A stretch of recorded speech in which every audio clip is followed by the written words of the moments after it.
experience where two have truly become one. God is at the center of us, our purpose and vision in His love. We dedicate our today, tomorrow, and always to You, our King. Bless and let there be love in our home. The marriage experience ordained by You alone. The marriage experience.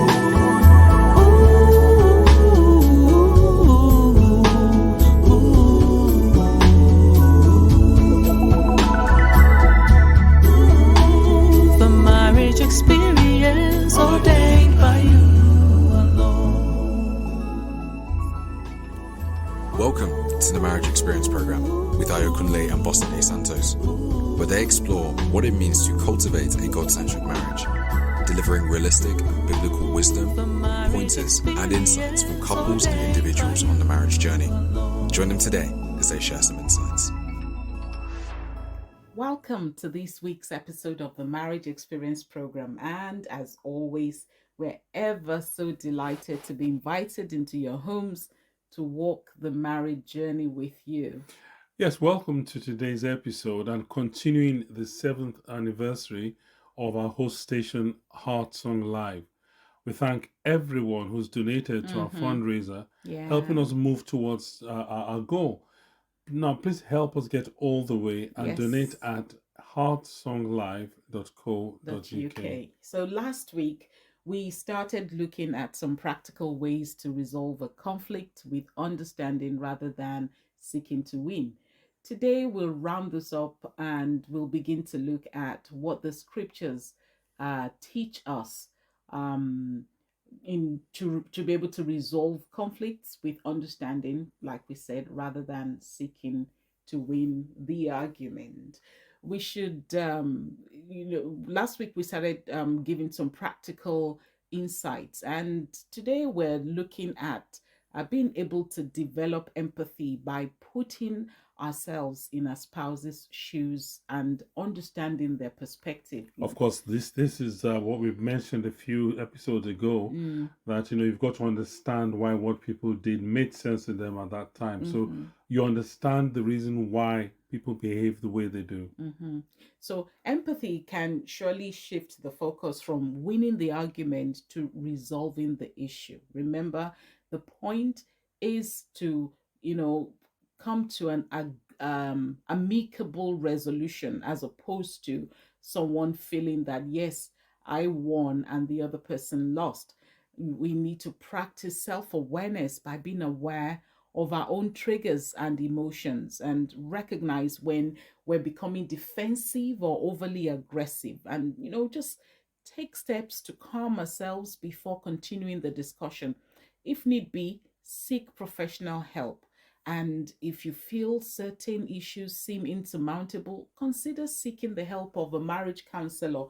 A professional can provide tools and strategies for improving communication and resolving conflicts. Yeah, there's one point to mention here, that marriage counselors are not our fairy godmothers. They're not there to give us solutions. What they're doing is to give us tools to work out the strategies for ourselves, because the best people to work out a way forward will be the couple itself, because every marriage is different, and there's no one size fits all situation. No cookie cutter solution. Yes, you remember the couple that we shared about a couple of weeks ago, the Nollywood movie. The marriage counselor helped each of them to recognize their blind spots and have a rational conversation, which helped them arrive at a resolution. So as couples, we also can integrate these strategies into our daily interactions. We can change our approach to conflict and create a more loving and resilient marriage. The focus will then shift from winning arguments to actually nurturing a deep and abiding understanding of each other, which is the true victory in any relationship. It's the victory is not about one person winning, but the victory is about both of you winning together. Getting to that that point of resolution. Absolutely. So a marriage built on empathy, respect, and mutual problem solving not only withstands challenges but also thrives, providing a source of enduring joy and fulfillment for both spouses. Absolutely. Now let's look at some scriptures which emphasize the importance of understanding, of humility, of love, and of effective communication. Now, these align with the principle of seeking understanding rather than aiming to win in a marriage.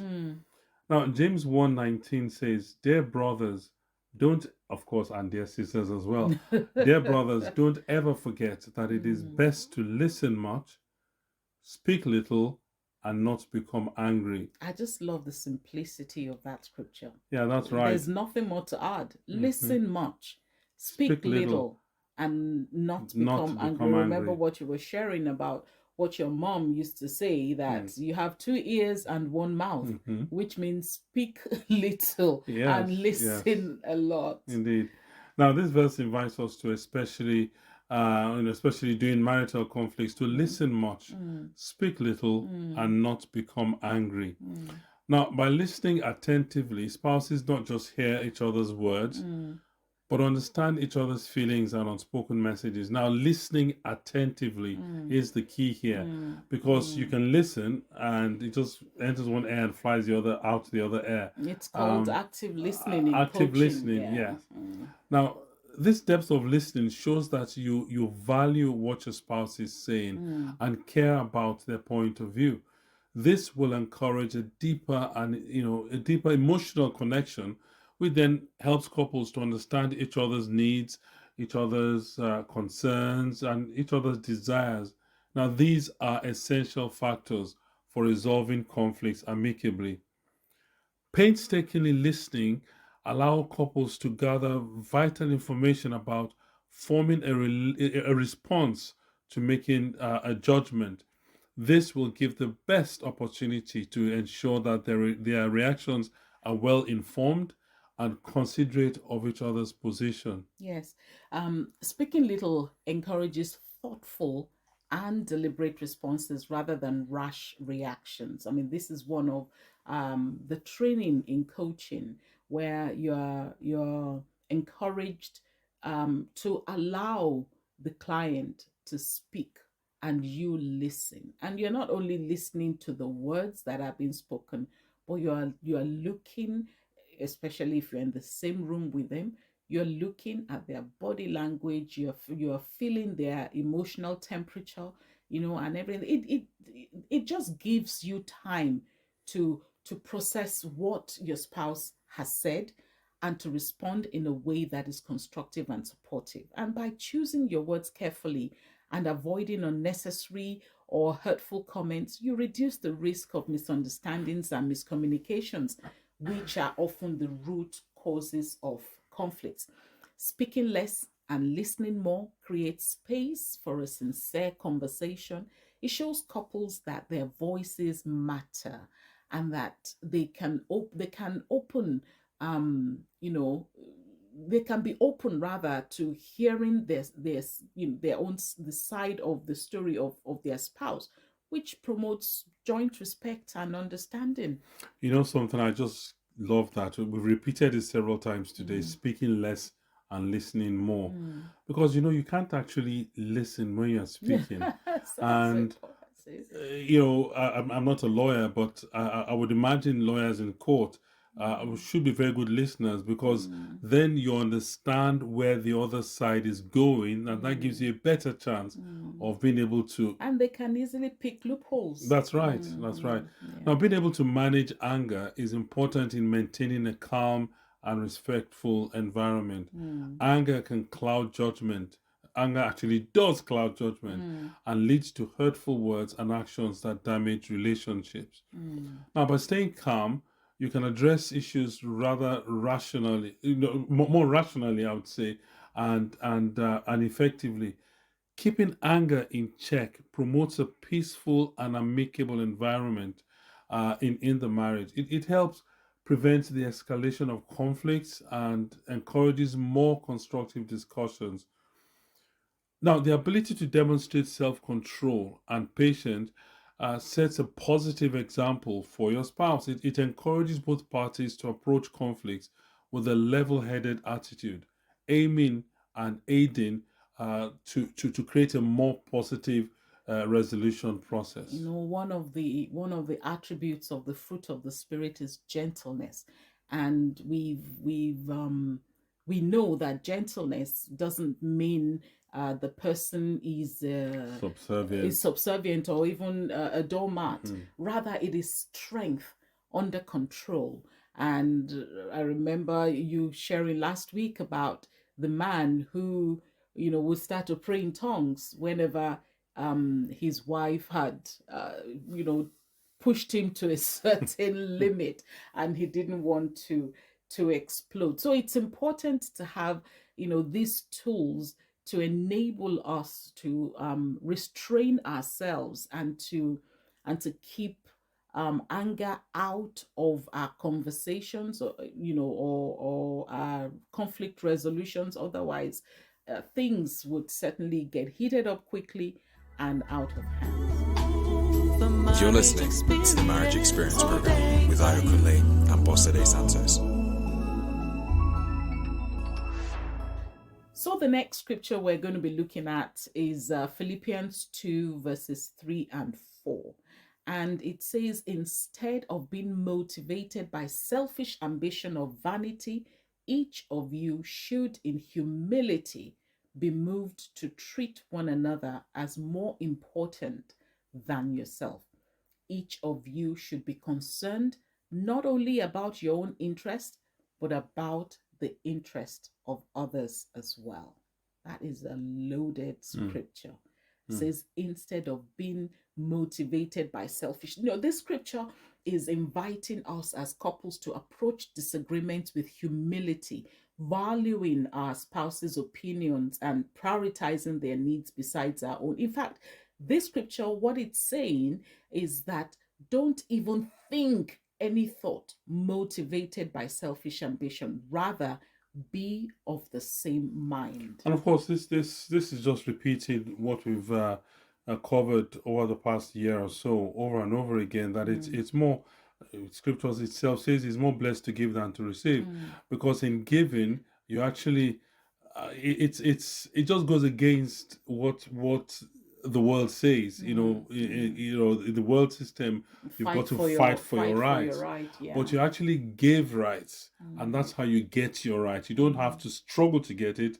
It comes to you naturally. Yeah, so humility promotes an atmosphere where both partners feel respected and valued. And by considering your spouse's opinions and needs, you show that you respect their views and feelings, which strengthens the relationship. And by valuing your spouse's perspective, you deepen emotional intimacy. It demonstrates that you care about their well-being and you're willing to understand and support them. When you approach disagreements with humility, you help to de-escalate the possibility of a conflict that is beyond even both of your own handling. It shifts the focus from winning the argument to finding a resolution that satisfies each of you, leading to a more amicable relationship. And when couples put each other's needs first, it builds a foundation of trust. Each person knows their better half is committed to their happiness and well-being, and that strengthens the bond between the two of them. That is very true. Yeah, so by seeing each other as teammates rather than rivals, it encourages joint problem solving, because you're both on the same team. This team-oriented mindset helps them work together to overcome challenges and achieve common goals. Yeah. Now, by actively listening to what your spouse is saying, actively listening to what your spouse is saying, and observing their body language and unspoken cues, it can provide couples with insight into each other's needs, each other's desires and each other's concerns. Mm-hmm. So, for example, if your spouse frequently mentions feeling, say, being overwhelmed, it might indicate a need for more support or a need for a break. Creating an environment where each spouse feels safe to express their needs and desires, it openly, it just creates that environment where you can ask questions like, "How may I support you better?" or "What do you need from me right now?" And what this does is to nurture open communication. Mm-hmm. You And want to remember those open-ended questions that actually inspire inspire conversation. conversation. Yeah. Yes, they actually seed conversations. Yeah. Mm. Now, you've got to express compassion for your spouse by validating their feelings Mm. and affirming their experiences, because these things are very personal to them. And if you do not do this, what you're doing is discounting or disregarding what they consider important. For instance, if your spouse expresses frustration about work, you want to respond with understanding and offer comfort rather than solutions, immediately. Because look, when a spouse comes back home and is expressing those frustrations about work, they're looking for a safe place. They're looking for a place. They're looking for someone on their team, to give them support, rather than bashing them on the head, as it were, with a solution. Before making decisions, think about how they will affect your spouse. For example, if, say, you're offered a job that requires relocation, you want to discuss the potential impact on your spouse's career, social connections, and basically overall well-being. Yeah, the whole point of working out conflicts is to strive to find solutions that benefit both parties. I mean, for example, if one spouse wants to spend more quality time together while the other has a demanding work schedule, find a compromise such as scheduling regular date nights or planning special activities during weekends. Understanding that both spouses may need to make compromises, a give and take situation, Mhm. right? That's important to their relational well-being.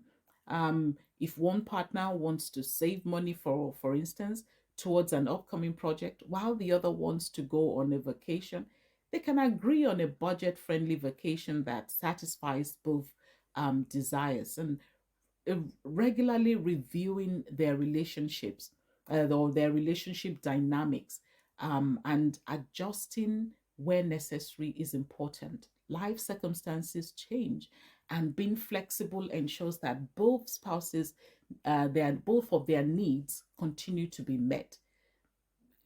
In the instance where children have, come into the picture, you may need to work out responsibilities and support systems by, just having a conversation. The wife letting the husband know, this is what I need, this is how I need your support. Perhaps is a wife who is working, and they're the kids, and both spouses are working, and then they have kids. It's wrong, in my own opinion, for the husband to leave everything, to his wife, having to manage the kids, having to run the home, having to, also do well at work.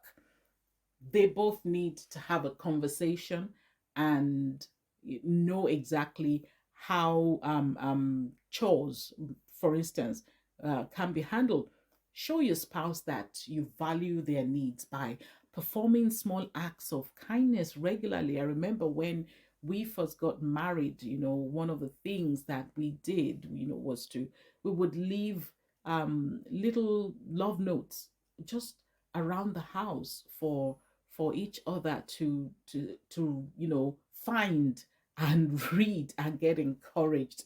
It's so, making coffee, he still does that for me. He makes me coffee all the time, and these are the little things we talk about. Love language, we're going to be doing some episodes on that. Understand your spouse's love language and do for them what what is meaningful to them, what makes sense to them wherever they are. That's very true. And by prioritizing your husband's or your wife's well-being alongside your own, you nurture a relationship based on mutual respect, mutual empathy, and mutual support. Now, this approach not only helps to resolve conflicts more effectively, but it also deepens the emotional connection between couples. And what that does is then leads to a more harmonious and fulfilling marriage. Now, through open communication, empathy, and joint problem solving, couples who have that culture can then create a partnership where both individuals feel valued and feel loved. So, for us as a couple, we've come a long way. I mean, it didn't work out like this for us at the very beginning, but thanks be to God, after over 30 years, we've learned to apply a lot of these. Those principles, yes. I remember at the beginning, we kind of used to be give cold shoulders whenever there was a conflict. We just have a period of silence where nobody talks to each other. But oh, really? I can't remember that.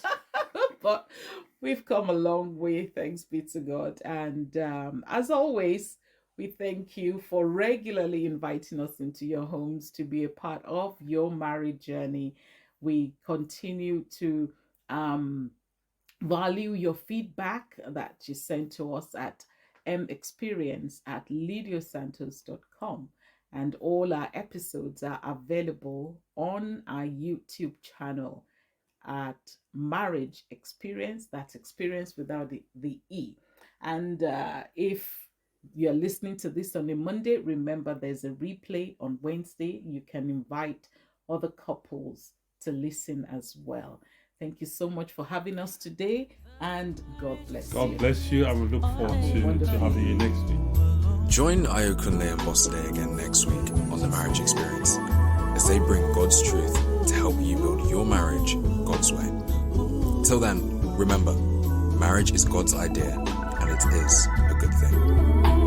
The marriage experience ordained by you.